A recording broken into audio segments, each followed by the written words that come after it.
Thank you very much, Madam Deputy Speaker. I will keep this short because many of my points have already been said. But I think that there's two main problems here.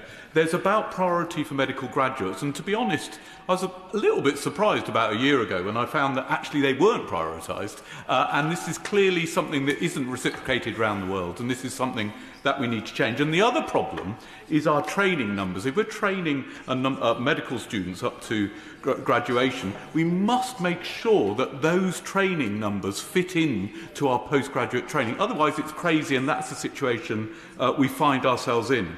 I've been a GP trainer for about 25 years. Many of the doctors I've trained as GPs have gone off to Australia, and actually my favourite one's gone to New Zealand and is staying there when I keep enticing her back with saying how great it is, how the NHS is improving. But actually, GP training is very unique. It involves 18 months in general practice on a one-on-one apprenticeship-type system, and I think it's one of the best in the world in the UK. And what it does, it teaches continuity of care for patients, and it also teaches skills to bring back the family doctor. It's about the doctor being the gatekeeper to the NHS and also protecting the patient against the NHS and over-investigation.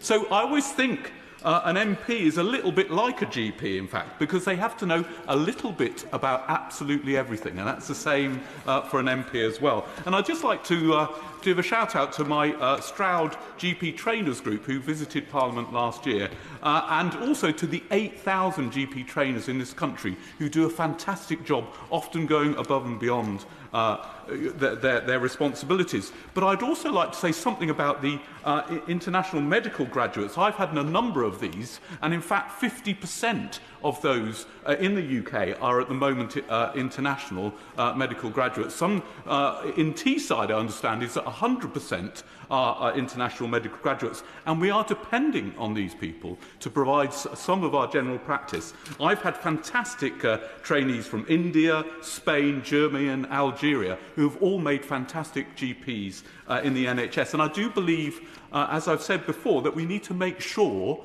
that they are welcome and treasured in the NHS, because they are constituting a really large body of GPs in our system. So although we need to prioritise UK graduates, we mustn't put off international graduates from coming and helping us to deliver a new NHS.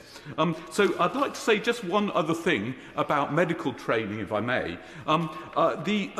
As we go through, as postgraduate medical training goes through, and it's important that we recalibrate this so the number of training spots exactly matches our medical graduates. And this is particularly true for anaesthetists. There's bottlenecks in anaesthetic training, whereby, and if we could relieve those bottlenecks, we'd get more anaesthetist training and we could start to bring down our waiting list. But this will involve a decent workforce plan, which I understand we're developing, and proper planning for the future so we can get our waiting list down and deliver a better NHS for everyone. So to conclude, after years of failure and neglect of our homegrown talent, this government is taking action so that our doctors can train, stay and serve the communities that need them most. So I urge members to support the bill.